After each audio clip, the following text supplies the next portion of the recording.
आलेले सर्व पदाधिकारी, सर्व सहकारी, दोन्ही गावचे सरपंच, देवस्थानचे सर्व पदाधिकारी आणि उपस्थित सर्व बंधू भगिनी, सादाबाद प्रमाणे दरवर्षी आपण श्रावण महिन्यातल्या सोमवारी आपण एकत्र जमतो आणि त्या प्रथेप्रमाणे, त्या परंपरेप्रमाणे आपण सर्वजण आज नंदकिशोर देवस्थानमध्ये दर्शन घेण्यासाठी आणि या येणाऱ्या वर्षभरामध्ये नंदकिशोरचा आशीर्वाद आपल्या सर्वांच्या पाठीशी उभा राहावा म्हणून आज आम्ही इथं आलो.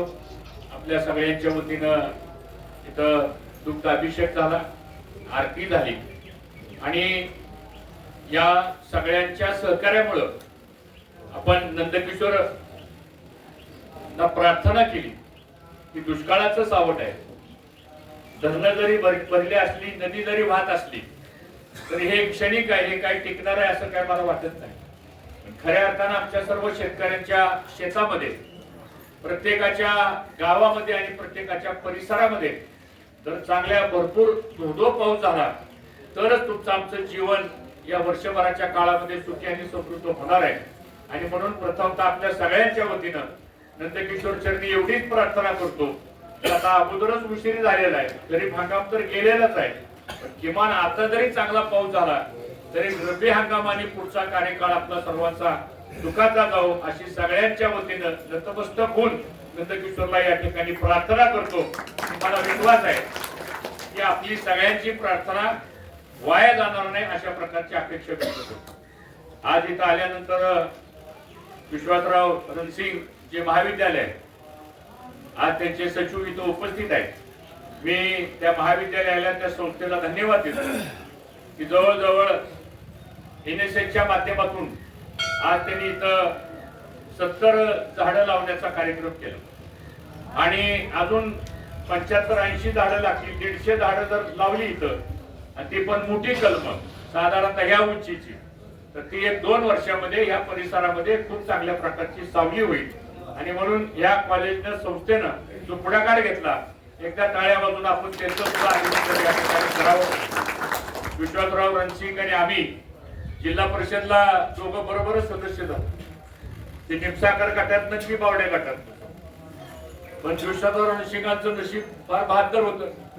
सभापतीला माझं नाव असताना त्यांचं नाव आलं, त्यांना काही माहित नव्हतं, पण व्यवहार असतो. त्याच्यानंतर विश्वासराव रणसिंगांना मी म्हणलं तुमचं नशीब सभापतीसाठी बहादर होतं, त्याच्यापेक्षा माझं नशीब बहादर निघाले, मी आमदार झालो. गमतीचा भाग सोडा, या तालुक्यामध्ये जी काही समाजकारण, राजकारण करण्यामध्ये जी काही माणसं होती त्यामध्ये रणसिंग कुटुंब सावरजून उल्लेख केला पाहिजे. आज त्यांचे घरातली मंडळी, संस्थेतली मंडळी खूप चांगलं काम करतायत. आज इथं प्राचार्य समोर बसलेले आहेत. 800ची संख्या विद्यार्थ्यांची आहे. मला वाटतं चांगलं महाविद्यालयीन शिक्षण आपण या परिसरातल्या मुलींना देण्याचा प्रयत्न आपण करा. येणाऱ्या पुढच्या काळामध्ये विकास किती झाला हा तर महत्वाचा आहे, पण त्याहीपेक्षा नव्या पिढीला आपण काय संस्कार देतो हा माझ्या दृष्टीने विषय तितकाच महत्वाचा आहे. आणि म्हणून या इंदापूर तालुक्यातलं शैक्षणिक वातावरण, नव्या पिढीला दर्जेदार शिक्षण देण्याचं काम हे तुम्ही आम्ही सर्वांनी या पुढच्या काळामध्ये शिस्तबद्ध पद्धतीने जर केलं तर मला विश्वास आहे की आज आमच्या इथला काशीद मुलगा आज इथं एमपीसीच्या परीक्षेमध्ये सिलेक्ट झाला. असे अनेक विद्यार्थी हजारोच्या संख्येनं या इंदापूर तालुक्यामध्ये ही रत्नाची खाण आहे, ती पुढे नेण्याचं काम मला वाटतं हे शिक्षण क्षेत्रच करू शकतं. आणि त्या दृष्टीने आपण सर्वजण प्रयत्न करू. हा परिसर मला आठवतंय तीर्थक्षेत्र विकास आराखड्यामध्ये या नंदकिशोर देवस्थानचा आपण त्या ठिकाणी प्रयत्न केला.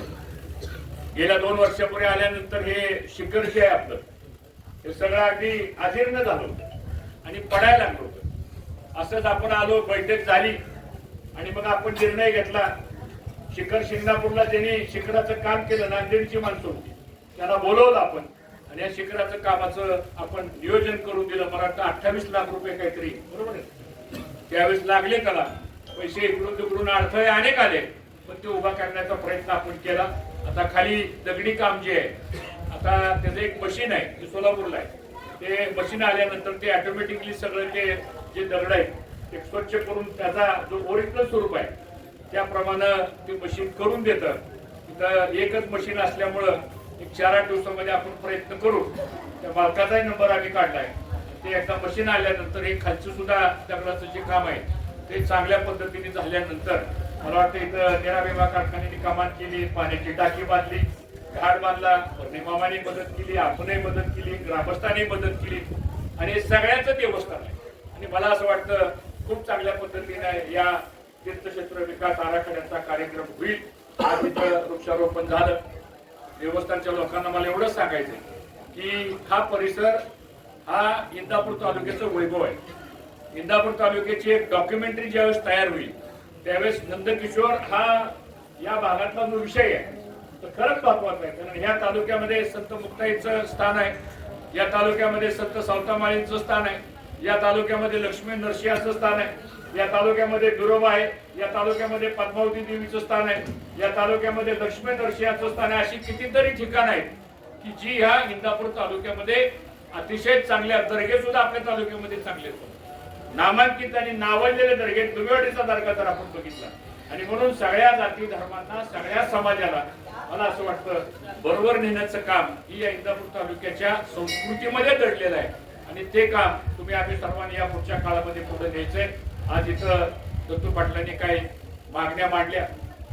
जरूर या नेरा नदीवर 13 बंधारे आणि हे 13 बंधारे नेरा नदीवरचे नेरा भीमा सहकारी साखर कारखाना हे चालवायला आणि वापरायला घ्यायला तयार आहे आणि तशा प्रकारचा निर्णय लवकरच होतोय हे मला आपल्या सर्वांना सांगायचं.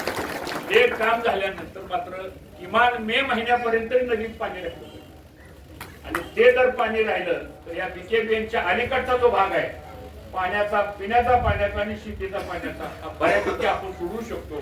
तीच परिस्थिती भीमा नदीवरच्या बंधाऱ्याच्या बाबतीत सुद्धा आहे. कदाचित 31 तारखेला किंवा त्याच्या 1 तारखेच्या आसपास त्याचा एमओयू त्याला सामंजस्य करार म्हणतो आपण तो होण्याची शक्यता आहे.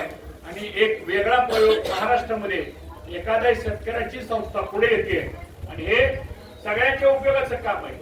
आज याचं टेंडर काढलं जातं. मला त्या खोलामध्ये जायचं नाही, वाईट वाटतं.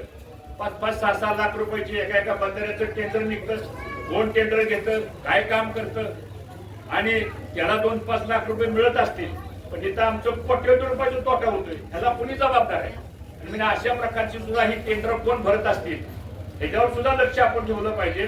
व्यवसाय करायला आमचा कोणाचं दुमत नाही, पण व्यवसाय करत असताना दुसऱ्याचा प्रपंच उद्ध्वस्त करायचा, 4 पैसे मला मिळाले पाहिजे ही प्रवृत्ती जी काय लोकांची वाढायला लागलेली आहे. मला असं वाटतं आपण मंदिरात बसलोय स्पष्ट बोललं पाहिजे. या चुकीच्या प्रथा आहेत. या अशा कामामध्ये एखाद्याला व्यवसाय करायचा आहे 10-10 हजार कोटीचे टेंडर भरा, काय तुम्हाला व्यवसाय करायचं ते करा, आमचं काय दुमत नाही. पण आज इथं पिण्याचा पाण्याचा प्रश्न आहे, जनावरांचा पाण्याचा प्रश्न आहे. मी परवा अधिकाऱ्याला विचारलं, कुणीतरी एक रिंग करतंय, कुणीतरी टेंडर भरतंय, कुठला बी माणूस येतोय आणि ह्या बंधाऱ्याचं धोबी आपल्याला वर्ष भेटत नाही. आणि म्हणून आम्ही त्यांना सांगितलं हे टेंडरचं तुमची जी रक्कम असेल तेवढी रक्कम तुम्ही निरा भीमाला द्या. कमी पडलेली रक्कम चेअरमन हित आहे, संचालक मंडळ हित आहे, यासाठी कमी पडलेली रक्कम निरा भीमा साखर कारखाना स्वतः या कामासाठी पैसे खर्च करेल. कारण ही काळाची गरज आहे. एक बंधारा आणला तर 1000 एकराचं सिंचन होणार आहे. एक बंधारा आणला तर 4000 लोकांचा पिण्याचा पाण्याचा प्रश्न सुटणार आहे. 2000 जनावरांचा पाण्याचा प्रश्न सुटणार आहे. मला वाटतं याकडे लक्ष तुम्हाला आम्हाला द्यावं लागणार आहे. कारण संकट निसर्गाचं तुम्ही आम्ही काय करू शकत नाही, पण या असली मानवनिर्मित संकट तरी किमान दूर केली पाहिजे. त्यामुळे निसर्गाचं संकट नाही दूर करू शकत, आपल्या हातात नाही. प्रार्थना करणं एवढंच आपल्या हातात आहे. तुम्हाला वाटतं ह्या गोष्टीकडे सुद्धा लक्ष दिलं पाहिजे. इथं आपण काही अधिकाऱ्याच्या बद्दल सांगितलं ती तक्रार माझ्या पण कानावर आलेली आहे. जरूर दुबल साहेब असतील, चोपडे साहेब असतील किंवा धुमाळ साहेब असतील आणि आवश्यकता पडली तर विखे पाटील साहेबांना ही बाब किरकोळ आहे पण त्यांच्यापर्यंत सुद्धा नेऊन असा अधिकारी जर कोण आपल्याला त्रास देत असेल तर त्याला वेळीच समज देण्याचं आणि त्याच्यावर कारवाई करण्याचं काम केलं पाहिजे. शेवटी प्रशासन लोकांसाठी आहे, पाणी लोकांसाठी आहे, नियोजन लोकांसाठी आहे, आम्ही लोकप्रतिनिधी लोकांसाठी आहे आणि शेवटी लोकशाही आहे. या लोकशाहीमध्ये प्रत्येकाने आपापला रोल हा जबाबदारीने पार पाडला पाहिजे. ज्याचं काम आहे त्यांनी ते काम चोख केलं पाहिजे, तरच या परिसरातल्या लोकांना न्याय मिळू शकेल. एवढाच विश्वास या ठिकाणी व्यक्त करतो. मित्रांनो, दिवस वाईट वाटतायत पुढचे. काय परिस्थिती काय सांगता येत नाही. आता साखरेची किंमत वाढली, त्याचा फायदा न शेतकऱ्याला आहे न कारखान्याला आहे, दुसऱ्याला त्याचा फायदा होतोय. या वर्षी नाही लागणी झाल्या तर 27-28चा गळीत हंगाम कसा सुरू करायचा हा प्रश्न आहे. आज तरी आपल्याकडे 20,000 एकराची नोंद असली तरी ऊस एकरात किती टनेज निघेल ह्याचा अंदाज आज दिसतोय आपल्याला. 2 आणि 5 आणि 10 टनाच्या पुढं ऊस निघणार नाही अशी अवस्था आहे. मग आता हे सगळं गणित पुढची सगळी जर बघितलं आपण तर चिंता करण्यासारखी परिस्थिती आहे. आणि म्हणून नतमस्तक होऊन नतविकल्प करणे एवढीच प्रार्थना आहे. याला एकच पर्याय असा आहे की राहिलेल्या कालावधीमध्ये चांगला पाऊस व्हावा. आता बऱ्याच गावात महादेव पडतात, तुमच्या गावात पण आहे का नाही मला माहित नाही. श्रावण झाल्यावर बघा ती तरी काहीतरी मार्ग काढा. थोडस आता महादेवाला संकटात टाकल्याशिवाय आपलं संकट मिटायचं नाही. या गोष्टीकडे थोडं आपण सर्वांनी लक्ष देऊ. अधिक वेळ आपला घेणार नाही कारण आज बरेच कार्यक्रम आहेत. पुन्हा एकदा एक चांगल्या दिवशी आपण सर्वजण एकत्र आलो. असं सहकार्य आपण सर्वजण एकत्रितपणानं राहून या पुढच्या काळामध्ये हा इंदापूर तालुका चौफेर प्रगतीच्या दिशेने नेण्याचं काम तुम्ही आम्ही सर्वांनी निश्चितपणानं करू एवढीच ग्वाही देतो आपल्याला. आणि पुन्हा एकदा सगळ्यांचा आभार मानतो आणि थांबतो. जय हिंद, जय महाराष्ट्र.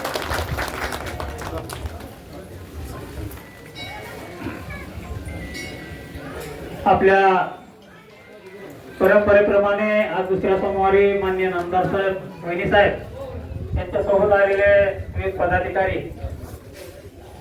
या ठिकाणी नंदीकेश्वराच्या चरणी अभिषेक घालून घालण्यासाठी आपल्याला भेटण्यासाठी आले. त्याबद्दल